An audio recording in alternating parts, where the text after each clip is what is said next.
Hello everyone. Topic for today's discussion is interface, and we'll discuss some other topics related to interface also.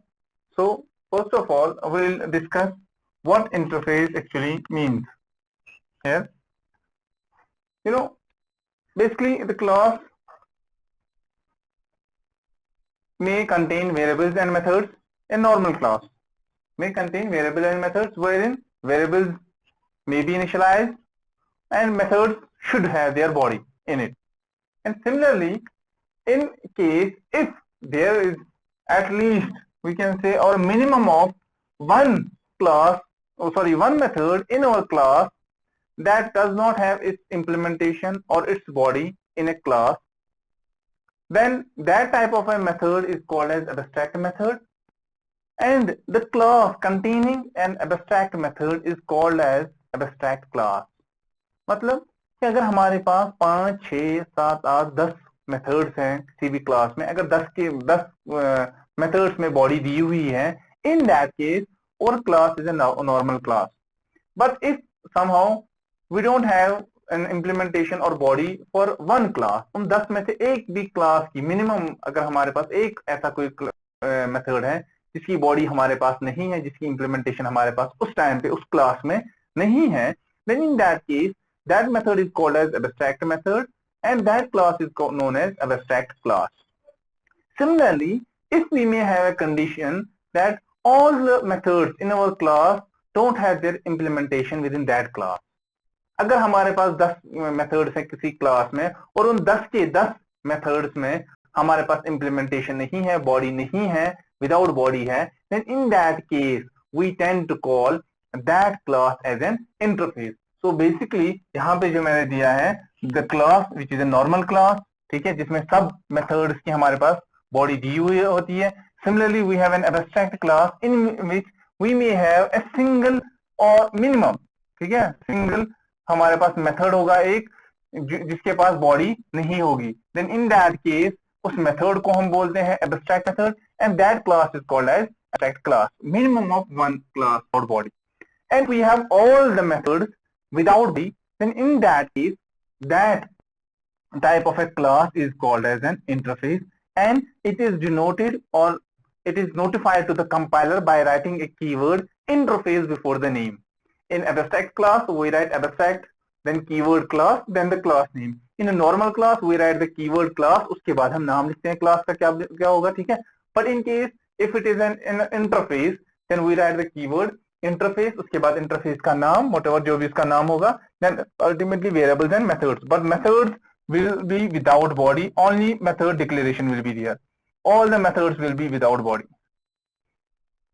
And by default जो भी हमारे पास variables होते हैं interface में, वो हमारे पास होते हैं static and final.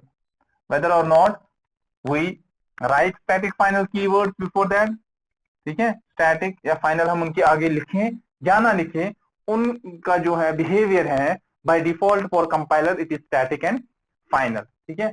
However methods जो उसमें हमारे पास होंगे in case of interface वो बॉडी के बगैर होंगे, ठीक है. तो आगे चलते हैं हम, moving on to next. कि हमारे पास what is the difference between a class and an interface. जो हमारे पास फर्स्ट में था कि इंटरफेस क्या होता है, then second is comparison. What is the difference between a normal class and an interface?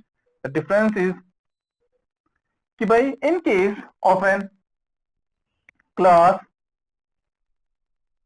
we have the members may contain a variable value or a constant value, ठीक है.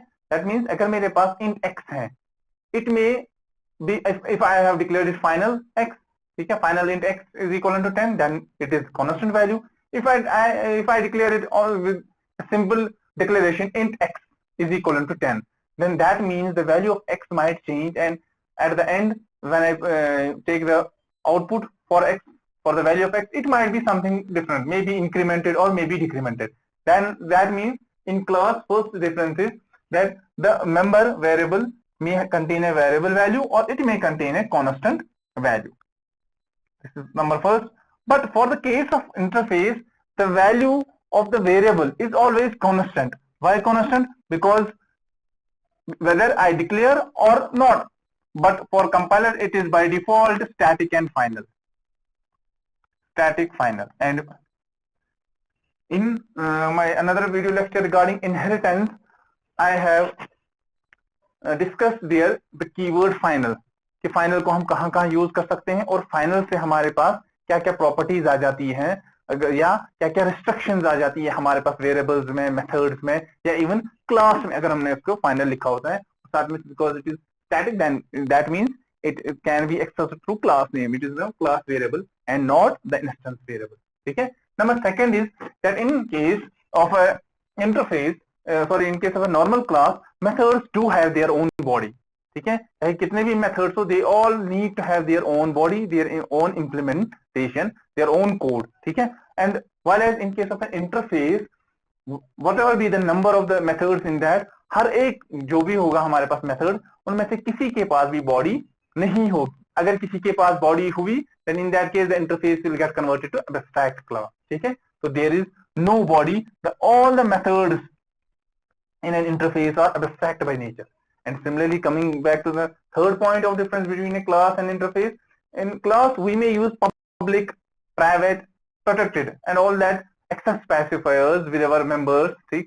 But in case of an interface, the only specifier that is used or the only access specifier that is used is that of public. हम public ही खाली use करते हैं because we have to use the implementation of a class. अगर हमने से suppose किसी member को private declare किया तो हम उसे बाद में implementation कैसे दे सकते हैं. ठीक है. तो similarly the next point of difference between a class and an interface is that is जो हमारे पास class होता है, class में हमारे पास objects होते हैं to access that class. ठीक है. फिर instance variables भी होते हैं हमारे पास या to access the methods of that class. For that case we need classes. But since in case of our interface जो हमारे पास है, there is no object. ठीक है. No doubt there might be an object which is a reference in turn. But यहाँ पे हमारे पास object की जरूरत क्यों नहीं पड़ती है? Because firstly हमने देखा we declare the variables as static final. That means we can access them by using the class name. Second thing is that since the body does not have its implementation, ठीक है, और जिस class में हम उसे implementation दे रहे हैं later on, उसी क्लास का हम ऑब्जेक्ट बनाएंगे. No doubt we might use a reference variable of an interface. वो लेटर ऑन सी जब हम एक एग्जांपल करेंगे तो वहां पे हम देखेंगे कि कैसे हम रेफरेंस या कॉपी कराते हैं असल में रेफरेंस उस ऑब्जेक्ट की इस ऑब्जेक्ट में इंटरफेस में. तो directly we don't create the object. अगर हम बनाएंगे तो you will see it will generate an error कि भाई आप ऑब्जेक्ट बना रहे हो किस चीज का, जो कि असल में एक इंटरफेस है. ठीक है. This was second by difference between and this or comparison between class and interface. So moving on, जो हमारा मेन इसमें है कि with the help of our interface जो achieve कर पाते हैं हम what was not implemented directly in Java, that is multiple inheritance. Multiple inheritance जो हमने देखा था, in case of inheritance we had discussed in another video. हमने वहां पे सिंगल इनहेरिटेंस डिस्कस किया, मल्टी लेवल इनहेरिटेंस डिस्कस किया, हायरार्किकल डिस्कस किया. We didn't discuss the multiple inheritance over there because there is a restriction that Java doesn't allow implementation of multiple inheritance directly, but with the help of interface we can achieve it. That and later on we will see. यहाँ फिलहाल एक simple सा example दे रहे हैं हम with the help of this program. ठीक है. ये प्रोग्राम मैंने लिखा कि हम कैसे इसको इम्प्लीमेंट कर सकते हैं इंटरफेस को. फॉर दैट हमने क्या किया है, we have taken an interface with a keyword interface. उसका नाम रखा हमने ABC. उसमें मैंने वेरिएबल दिया. No doubt there is no mention of static final over here, but by default it is static final. And similarly we have a method, ठीक है, जिसका नाम क्या है, run. run की कोई बॉडी नहीं है, but it ends with a semicolon over here in case of an interface. अब हमारे पास एक क्लास है. क्लास में मैंने क्या किया, whenever I have to give the implementation or the body of methods in my own class. ठीक है. हम हमेशा इंटरफेस की बॉडी किसी नॉर्मल क्लास के अंदर ही देते हैं. ठीक है. अदरवाइज वो क्लास नहीं रहेगा. ठीक है. अगर हमने सपोज इंटरफेस को बोला कि भाई दूसरी इंटरफेस इसकी बॉडी देगी, but it will violate its own definition because as per the definition of interface all the methods are without body और एब्स्ट्रैक्ट इन नेचर. ठीक है. तो इसी वजह से हम क्या करते हैं, एक नॉर्मल क्लास को लेते हैं इसकी इंप्लीमेंटेशन देने के लिए, और उस टाइम हम कीवर्ड कौन सा यूज करते हैं टू टेल द कंपाइलर कि हम इसकी बॉडी दे रहे हैं. For that we use a keyword which is called as implement. ठीक है. तो इम्प्लीमेंट हमने लिखा XYZ which is a normal class, XYZ is a normal class, और ये इम्प्लीमेंट करा है ABC को, and ABC is an interface. Am I right over here? N which represents normal class, and over here I write I which represents it is an interface. ठीक है. इसके बाद क्या किया, we had a method run, वो run यहाँ पे हमारे पास, हमने रन की बॉडी दे दी. ठीक है, wide run system dot out print run high, just simply मैं आउटपुट स्क्रीन पे प्रिंट करा रहा हूँ हाई. ठीक है. उसके बाद हमने क्या लिखा, public static wide main, since this is a main of, make sure whenever जब भी आप क्लास के अंदर हैं और मेन से या मेन जो क्लास है आपका, अगर आपको उसमें किसी इंटरफेस की इंप्लीमेंटेशन वगैरह देनी है तो आप उसको मेन से बाहर देंगे, क्योंकि main itself is a method, तो हमने इसको इसके बाहर दे दिया. तो रन को हमने पहले इंप्लीमेंट कराया, फिर उसके बाद हमने मेन को कराया. मेन में हमने क्या किया, हमने एक ऑब्जेक्ट क्रिएट किया XYZ OBJ is equal to new XYZ. तो मैंने इसी क्लास का XYZ जो नॉर्मल क्लास है इसका एक ऑब्जेक्ट बनाया OBJ, फिर OBJ से किसको कॉल कराया, रन को. ठीक है. तो this was implementation of a simple Java program which uses an interface. ठीक है, implementation. Now moving on. Now interface जो हमारे पास है, no doubt an interface is a class, a sort of we can say, which has a method, which has all its methods as abstract. Similarly हमारे पास क्या हो सकता है, we may have more than one interface at a time, and an interface can extend more than one interfaces. And आप ध्यान में रखिए, an interface can extend more than one interfaces, but an interface can never implement another interface. ठीक है, implement वो नहीं कर सकते, extend वो कर सकते हैं. The example is over here. मैंने कहा interface extends इंटरफेस 1 एंड 2. अब कैसे हमने एग्जांपल दे दी, मैंने एक इंटरफेस बनाया जिसका नाम रखा हमने ABC, जिसके अंदर सिंपल सा एक हमने रन का एक मेथड दे दिया, बॉडी के बगैर, कोई वेरिएबल नहीं है उसमें, खाली एक मेथड है. Similarly I have declared another interface XYZ, उसके अंदर भी हमने एक और मेथड बनाया विच इज रन. अब दो हमारे पास फिलहाल इंटरफेसेस आ गई. अब तीसरा जो है हमारे पास, we had an interface again which is MNO. That means interface, say suppose if I give it numbering, if I have interface 1, we have interface 2, then I have interface 3. But ये जो interface 3 है, it is extend interface ABC XYZ, which is allowed in case of Java because we are dealing with interfaces now. ठीक है. अब इसका क्या मतलब है, ये कह रहा है कि भाई मैं बढ़ा रहा हूं किसकी फंक्शनैलिटी को ABC और XYZ की फंक्शनैलिटी को. That means whatever is in ABC and whatever is in XYZ, that all is already now in MNO. तो इसका मतलब है void run 3 which is in MNO itself. इसके बगैर MNO के पास क्या है, इसके पास run 1 है which was over here. Hash बना रहा हूं मैं, तो यहां बना हैश. तो then we had run 2. ठीक है, यहां सर्कल बना रहा हूं मैं, then here we have circle. That means for compiler this is the actual criteria when we write the statement number 3. अब उसके बाद क्या होगा, I may have a normal class ना, क्योंकि इंप्लीमेंटेशन देनी है, क्लासेस की कहीं ना कहीं बॉडी देनी ही देनी है. उसके लिए मैंने क्या बनाया, I have created another class with name Shahid. It's implements MNO. That means this one also only. जब ये MNO को ओनली इंप्लीमेंट कर रहा है, बट इंटरनली MNO के पास 3 चीजें हैं अभी. उसके पास रन 3 है, उसके पास रन 1 है, and it has run 2 also. So that means in case जब मैं बॉडी दे रहा हूं शाहिद क्लास में से, या इंप्लीमेंट कर रहा हूं MNO को, that means I have actually give body for run 1, run 2, run 3, and even then जो शाहिद है इसके पास इट्स ओन मेथड्स भी हो सकते हैं because it is a normal class. जब ओन मेथड्स होंगे इसके पास, that means it has provide implementation of those methods because it is a normal class. तो it's own methods with implementation लिख सकता हूं मैं, which would be better to write because it is a normal class. So in this way you will see एक interface ने दूसरे interface के साथ क्या किया. ठीक, तो एक इंटरफेस दूसरे इंटरफेस को एक्सटेंड कर सकती है वो, लेकिन इंप्लीमेंट नहीं कर सकती है. लेकिन एक normal class n number of interfaces को इंप्लीमेंट कर सकता है. इसी तरह interface n number of interfaces को एक्सटेंड कर सकती है. Moving on.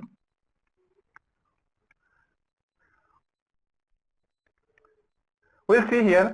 अब हमारे पास इंटरफेस ABC है, then we have interface XYZ, interface ABC, interface XYZ, then we have normal class MNO. ठीक है, and I have written class Shahid extends MNO, which is true because it is a class, इसके ऊपर मैंने लिखा C, MNO is a normal class, while as ABC is an interface, इसके ऊपर हम I लिखेंगे, and XYZ is again an interface, इसके ऊपर भी मैं आई लिखता हूं। तो this statement is possible in case of Java. और अगर मैं इसी की रिप्रेजेंटेशन बना दूं तो इसका मतलब थोड़ा कुछ ऐसे होता है कि मेरे पास शाहिद है and this Shahid class Shahid extends MNO, that means MNO is its parent class, over here, and similarly it is implementing what ABC and XYZ, maybe ABC, chalo ABC, so that means ABC is its parent class, or I may write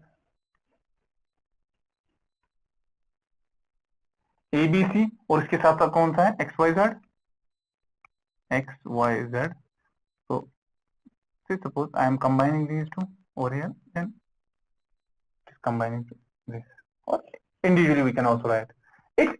In brief, it means that now Shahid is a normal class, and this normal class or this normal subclass has more than one parent class, which was not possible in case if all the classes would all the parents would have been normal classes. Now this is possible only when one of them is a normal class and all others are the interfaces, and this is in turn or graphic, or this picture gives us an idea that this resembles with the idea of multiple inheritance in Java. ठीक है, तो इसी वजह से हम कहते हैं कि भाई जो मल्टीपल इनहेरिटेंस है that is implemented in case of Java using interfaces. अब यहाँ ये तो नॉर्मल क्लास थी, सी लिख दिया, this is an interface, this is an interface, but as per the definition we say that if a base subclass or a derived class, this is derived class, if a derived class has more than one parent, then it is an multiple inheritance. Here you can see it has 1, 2 and 3 parents. That means this is an example or implementation of multiple inheritance in case of Java but using interface. ठीक है, अब इसी साथ साथ में आपको बता दूं कि भाई एक इंटरफेस जो होती है it can implement, IMPL short में लिख लेता हूं, it can implement interface, another interface or interface, for that matter I am writing S over here. ठीक है, अब इसी तरह एक इंटरफेस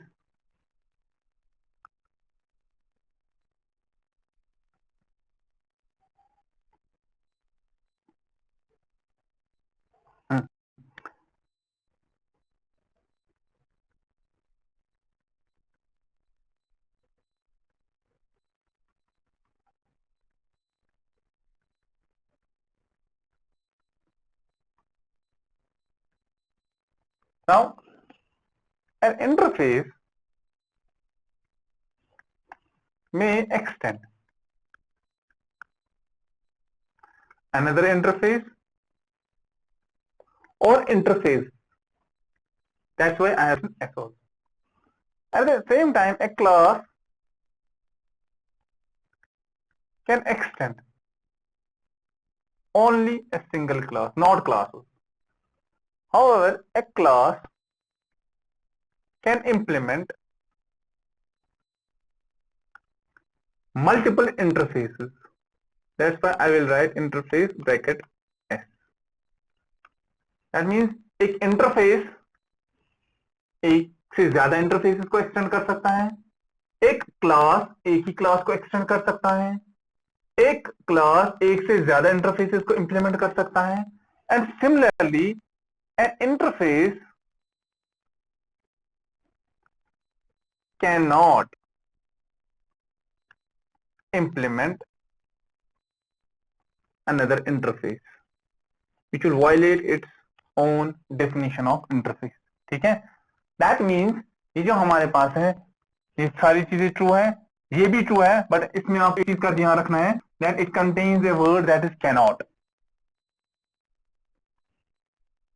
ठीक, तो एक इंटरफेस एक दूसरे इंटरफेस को एक्सटेंड कर सकती है या एक से ज्यादा इंटरफेसेस को भी एक्सटेंड कर सकती है. ठीक है, I may write interface A B C extends X Y Z comma M N O and so on. ठीक है, इसी तरह से हमारे पास क्या है, एक क्लास एक से ज्यादा क्लास उसको इंप्लीमेंट कर सकता है, एक क्लास एक से ज्यादा क्लास इंटरफेस को इंप्लीमेंट कर सकता है. वो यहाँ मैंने लिखा, यहाँ पे जो है ना शाहिद जो क्लास था वो इंप्लीमेंट कर रहा है दो चीजों को, एबीसी और एक्स वाई जेड को, जो कि दोनों इंटरफेसेस है. एंड सिमिलरली एक क्लास दूसरे क्लास एक ही सिंगल क्लास को एक्सटेंड कर सकता है. इसी तरह एक इंटरफेस, ठीक है, एक्सटेंड कर सकते हैं मल्टीपल को, और एक इंटरफेस कभी भी एक्सटेंड नहीं करेगी, सॉरी इंप्लीमेंट नहीं करेगी इंटरफेस को. ठीक है, moving on. Now these are certain types of, we can say, implementations of interface. ठीक है, कि हम इंटरफेस को कैसे इंप्लीमेंट कर सकते हैं और what we can achieve using interfaces, हम क्या क्या कर सकते हैं. जैसे for example in case if C, हमने यहाँ रखा है C is a normal class. ठीक है, क्लास लिखा है इसका मतलब, और क्लास या तो एक्सटेंड करेगा दूसरे क्लास को या तो वो इंप्लीमेंट करेगा इंटरफेस को. Since B is an interface that means ये इसको इंप्लीमेंट करेगा. B is to be implemented by normal class, and B, अगर बी के ऊपर हमारे पास एक और इंटरफेस है और एक इंटरफेस दूसरी इंटरफेस को क्या कर सकती है, एक्सटेंड कर सकती है, जो भी हमने देखा इट कैन नॉट इंप्लीमेंट. ठीक है, तो इन दोनों के बीच में इंप्लीमेंटेशन नहीं हो सकती है बल्कि एक्सटेंड हो सकता है, इंप्लीमेंटेशन नहीं आएगा, एक्सटेंड आता है. तो सिमिलरली हमारे पास एक और कॉन्सेप्ट है विच इज कॉल्ड एज, कि हमारे पास एक पेरेंट है दूसरा पेरेंट है, C is an interface then D is a normal class. Then it means अगर डी और सी के आपस में बीच में रिलेशन है, that means D is actually implementing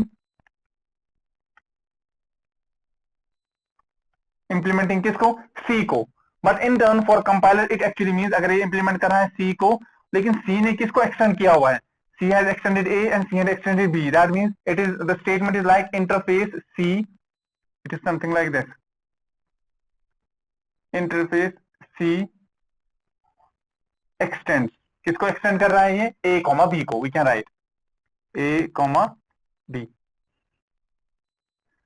ठीक, इसका मतलब ये हुआ कि इंटरफेस में वो सब कुछ चीजें जो A में थी और B में थी. That means जब B class D is giving the implementation of C, that means D will contain now what will D contain? D will contain D. It means it will contain the methods and variables of D. It will contain C. That means the implementation of the methods of C. It will contain B, methods of B, and it will contain A also, because these three are interfaces and their implementation has to be given by D. क्यों? क्योंकि D दे रहा है implementation C की, लेकिन C के पास already क्या है, C के पास ऑलरेडी A है और C के पास ऑलरेडी B भी है. ठीक है, and so on. Similarly may be अगर इन अनदर सिचुएशन से सपोज ये जो है D, उस टाइम पे C जो हमारा है क्लास है, in that case at that time जो यहां से रिलेशन होती C और D के बीच में, it would have been extend.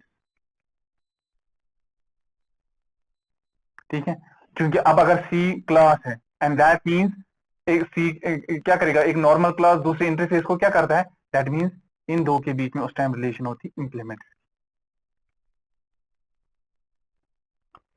C which is a normal class now, it will implement A, and C which is a normal class, it will implement B now. दो चीजों को ये implement कर रहा है. ठीक है, it will implement A, it will implement C in case if C is a normal class. Similarly, ठीक है, maybe A is a normal class, it is not an interface, and B is an interface. In that case हमारे पास क्या होगा, if now say suppose C is a normal class, then at that time C और इसके बीच में क्या property होती, it would extend. C extends A and implements B.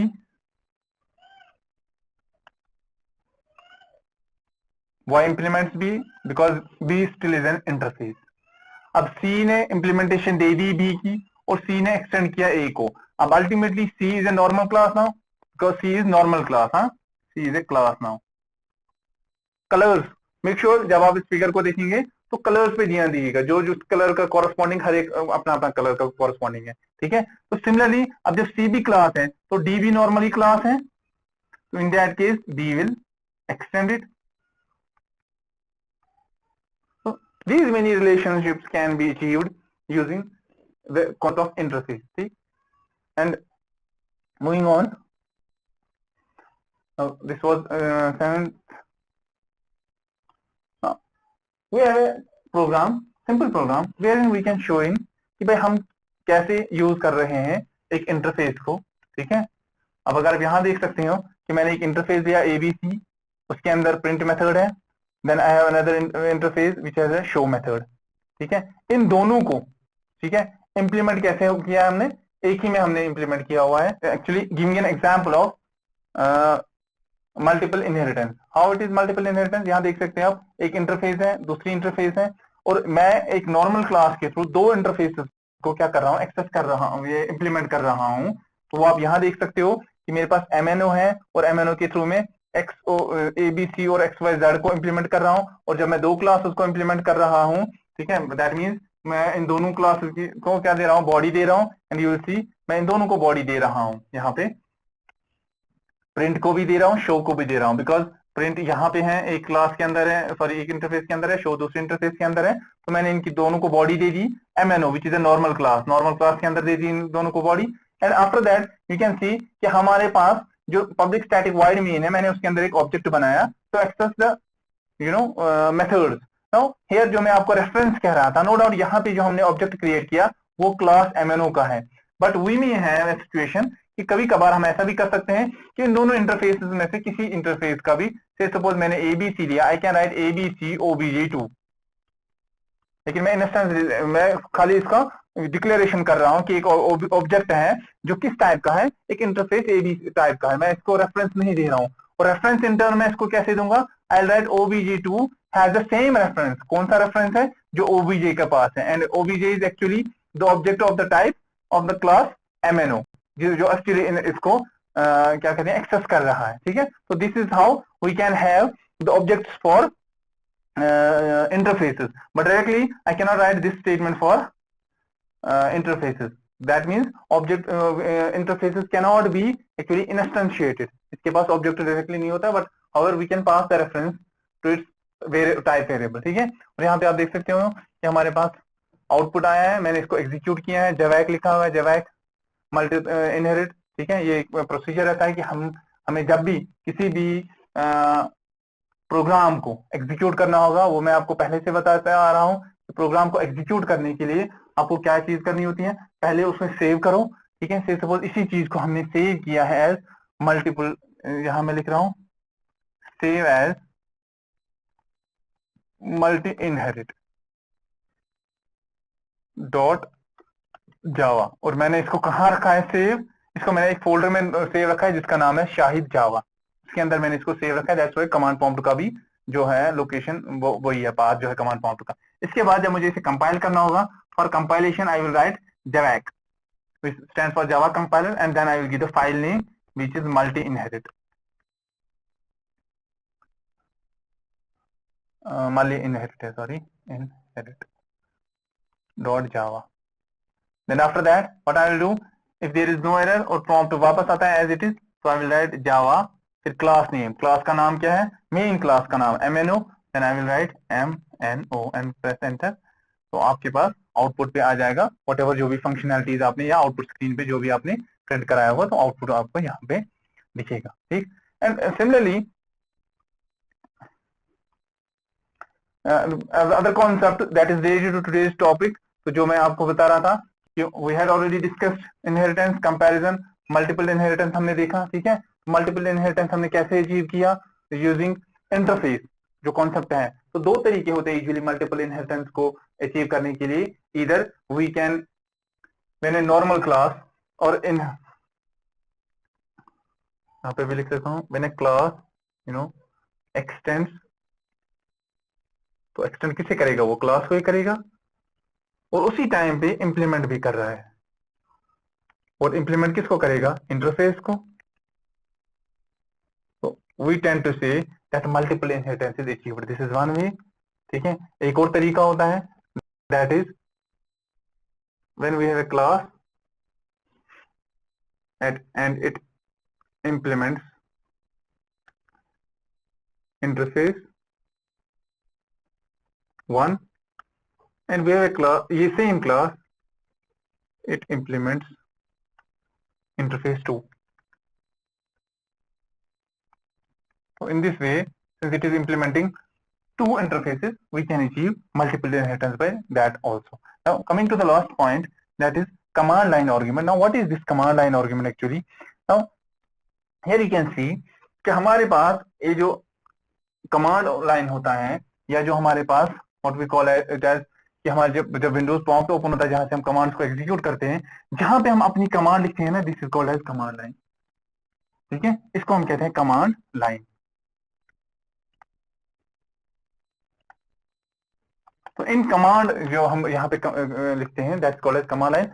And till now हम कौन सी कमांड वहां पे लिखते थे? हम जावा के लिए कमांड लिखते थे और हम जावा के लिए कमांड लिखते थे. तो ये दो चीजें हम लिखते थे कमांड प्रॉम्प्ट पे. ठीक, और इसके बाद हमारे पास आउटपुट आ जाता था, और ये हमारा आउटपुट है इस प्रोग्राम का. ठीक है, और ये जो प्रोग्राम हमारा है, इसमें क्या लिखा है मैंने?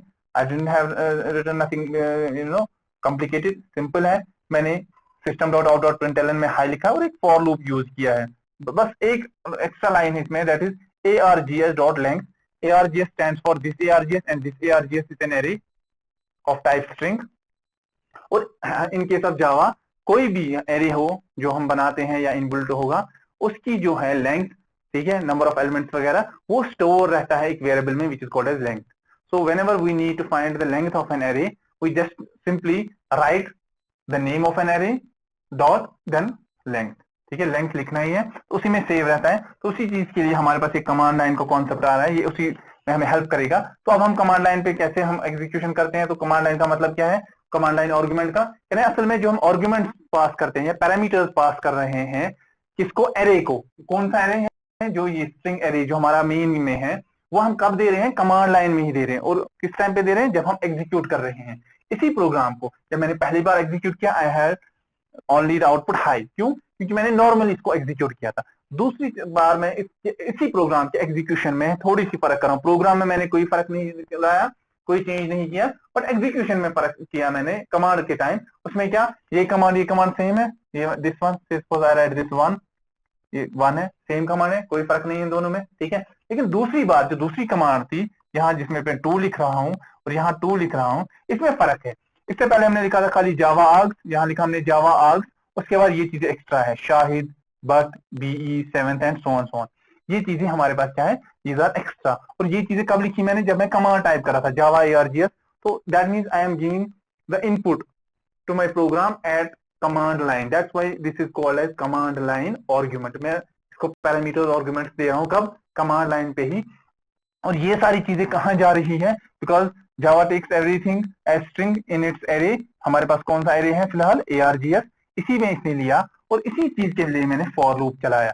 और फॉर लूप में मैंने int 0 से लिया, since in an array already discussed in my video.